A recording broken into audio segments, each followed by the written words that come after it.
Hi guys, welcome back to my channel. फिर से story लेके आ गई हूँ। मेरी ही ज़िंदगी की बातें हैं ये सब। हाँ, बाय द वे, ये मेरा बर्थडे गिफ्ट था, जो मुझे मेरे बर्थडे वाले दिन नहीं, अभी कुछ दिन पहले ही मिला है। अच्छा है ना? मेरी फ्रेंड ने दिया है। कुछ गलत मत सोचना, ठीक है? हाँ, अभी मेरे साथ बहुत कुछ हुआ है। मैं तुम लोग को सब बताऊंगी, तुम लोग टूट जाओगे। मेरे साथ पता है क्या हुआ है?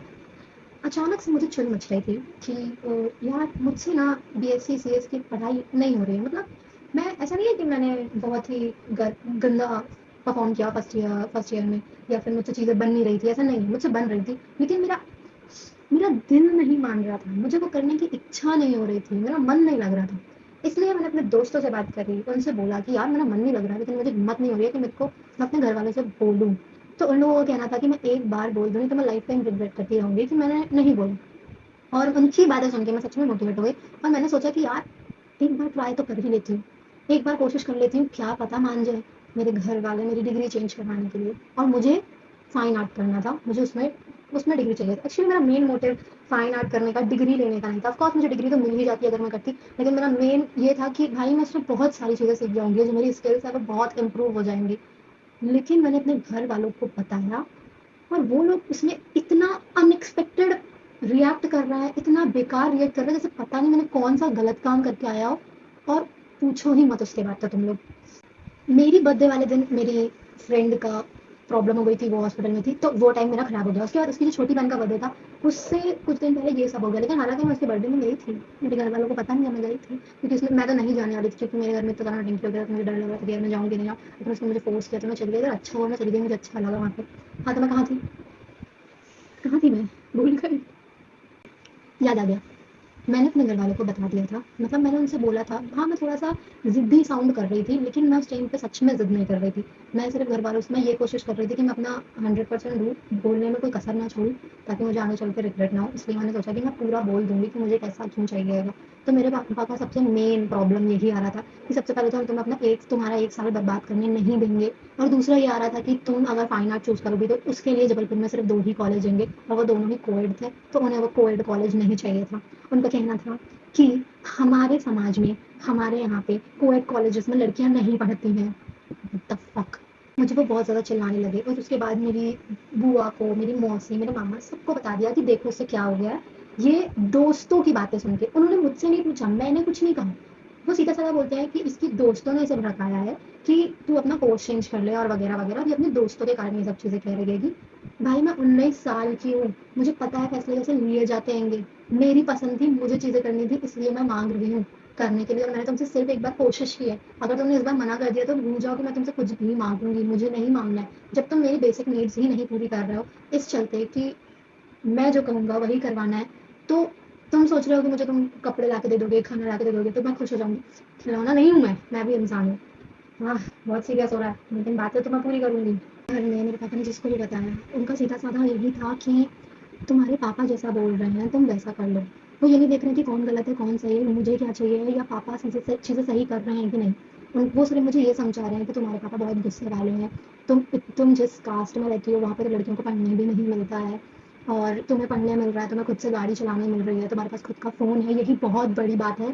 तो तुम जो करने मिल रहा है वो करो, नहीं तो पापा तुम्हें घर में अगर बैठा दिए तो तुम अभी जो कर रही हो तुम्हें वो भी नहीं मिल पाएगा। और फिर उसके बाद उन लोगों ने मुझसे बहुत सारी बातें करी, बहुत ही मुझे इमोशनल किया, इमोशनल अत्याचार कर रहे थे, सीधी भाषा में बोलूँ तो मैं। बार बार मेरी मम्मी आ जा रही है, इसलिए मैं वीडियो रोक दे रही हूँ।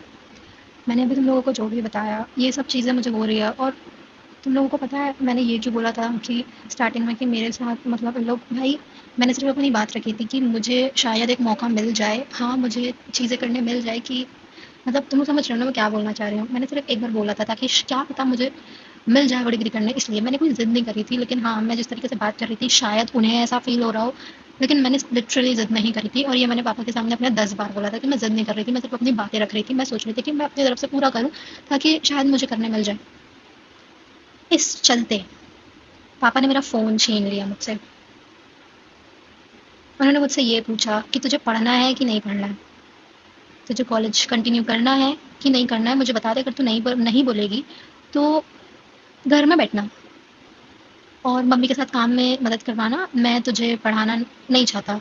एक तो मैं उनकी लाइनें सुनो, उन्होंने ये बोला कि एक तो मैं तुम्हें पढ़ा रहा हूँ, ऊपर से तुम्हारे इतने मुझे नाटक झेलने पड़ रहे हैं, sorry for that bad quality, तुम्हारे नाटक झेलने पड़ रहे हैं, इससे अच्छा तो मैं तुम्हारी शादी करवा के तुम्हें पहुंचा देता। दिल पे लगी मेरे को बात। उन्होंने मुझसे बोला कि ऐसी औलाद पाने से अच्छा है कि, ऐसे ही कुछ अजीब सा बोला था, मुझे तो याद भी नहीं है, कुछ ऐसे ही बोला था। मुझे वो बात भी इतनी ज़्यादा लगी थी। मतलब तुम लोग समझ रहे हो मेरे घर की सिचुएशन। इतनी सी बात मैंने अपनी पसंद की रख दी तो इन लोगों ने इतना ओवर रिएक्ट करा। मेरा पूरा फ़ोन खोल कर चेक करा, स्नैपचैट और फ़ोन कॉल्स की पूरी हिस्ट्री, व्हाट्सएप, ये जानने के लिए कि वो कौन दोस्त है जो मुझे भड़का रही है। सीरियसली 19 साल की हो गई हूँ मैं। मेरे अंदर इतनी समझ तो है, जिस माहौल में मैं रह रही हूँ ना उस माहौल के हिसाब से मैं बहुत भाई, और मुझे इतनी समझ है कि मुझे क्या चीज़ें खुद से करनी चाहिए और क्या चीज़ें नहीं। कोई भी मुझे कुछ भी बोलेगा तो मैं उसकी बातें तुरंत नहीं सुन लूँगी, मुझे बहुत अच्छे से पता है ये चीज़ अपने बारे में, लेकिन मेरे घर वाले नहीं जानते। उनके लिए वो मुझे जो भी चीज़ें दे रहे हैं ना, मुझे बस चुपचाप लेनी है, और अगर मैं कुछ बोलूँगी तो बखेड़ा खड़ा हो जाएगा। मैं तो ये सोचती हूँ कि फ्यूचर में अगर मैं कोई अपनी लाइफ का बड़ा डिसीजन खुद से करने मांगूंगी तो ये लोग तो मेरी जान लेने को आ जाएंगे भाई। मैं इस घर से भाग जाऊंगी। मैंने अभी सिर्फ इन लोगों की बात इसलिए सुनी है, मैंने बोल दिया था कि हाँ मुझे कॉलेज करना है, लेकिन मैं अपनी पेंटिंग्स नहीं छोड़ूंगी। अभी भी मैं ये वीडियो बनाने के बाद पेंटिंग ही करने वाली हूँ। हाँ, अब पेंटिंग में करियर बनाना मेरे शौक से भी पहले मेरी मेरी ना भाई, अगर मैंने पेंटिंग में करियर मैं इसलिए भी बनाना चाहती हूँ कि भाई एक सेल्फ रिस्पेक्ट नाम की चीज़ होती है, मैं उनको साबित करना चाहती हूँ कि इसमें भी करियर बन सकता है, बहुत अच्छा करियर बन सकता है, इसमें भी लोग मुझे जान सकते हैं। पता नहीं क्यों इनको ग्रेजुएशन के बाद सिर्फ कॉम्पिटिटिव एग्जाम की सुई अटकी हुई है इनको। आईएएस की तैयारी करो, उसका पेपर दो। भाई वो कोई मजाक, आईएएस का एग्जाम कोई मजाक नहीं है। तुम उस इंसान से करने बोल रहे हो जिसे जिसे कोई फर्क ही नहीं पड़ता, जिसे करना ही नहीं है, जिसका मन ही नहीं लगता। वो छोटा मोटा एग्जाम नहीं है, वो बहुत बड़ा एग्जाम है, उसके लिए लगन चाहिए। मेरा तो मन ही नहीं है करने का। पता नहीं क्या होगा कॉलेज कंप्लीट होने के बाद। आई विश कॉलेज कंप्लीट हो और मैं यहाँ से गायब हो जाऊँ। अभी मैं पेंटिंग्स वगैरह बेचने का पता क्यों डिसाइड किया मैंने। मैं यहाँ से भाग जाना चाहती हूँ। मैं इन लोगों को और नहीं झेलना चाहती। ये सब क्या बता रही हूँ मैं तुम लोगों को। Okay, bye. बहुत सारी चीज़ें सुना दी मैंने तुम लोगों को, लेकिन ये सब चीज़ें जितनी सुनने में इंटरेस्टिंग लग रही है ना, मैं इसके चलते ना मेरे यहाँ प्रेशर पड़ता है यहाँ। और इसका इफेक्ट सुनोगे, मुझे चीज़ें याद नहीं रहती आजकल, कुछ भी याद नहीं रहती। आए दिन मेरा सर दुखने लगता है, मैं इरिटेट होने लगती हूँ, किसी पे भी कहीं पे भी गुस्सा निकाल देती हूँ। ऐसी बन गई हूँ मैं। हाँ, पता नहीं क्या होगा मेरा। और ये लोग मुझे फिर बोलते हैं इन सब चीज़ों को, ये लोग देख के मुझे बोलते हैं कि तुम्हारे अंदर बहुत ज़्यादा एटीट्यूड है, मेरे ही घर वाले, मेरे ही माँ बाप। लेकिन मेरे दोस्तों को ऐसा नहीं लगता। मैं ये नहीं बोल रही हूँ कि मेरे दोस्त बहुत अच्छे हैं, लेकिन एटलीस्ट उनके साथ रहती हूँ ना तो मुझे दिखावा नहीं करना पड़ता, जो दिखावा मुझे अपने खुद के घर में रहने में करना पड़ता है। फक। हाँ, गुस्सा आ रहा है मुझे, गुस्सा।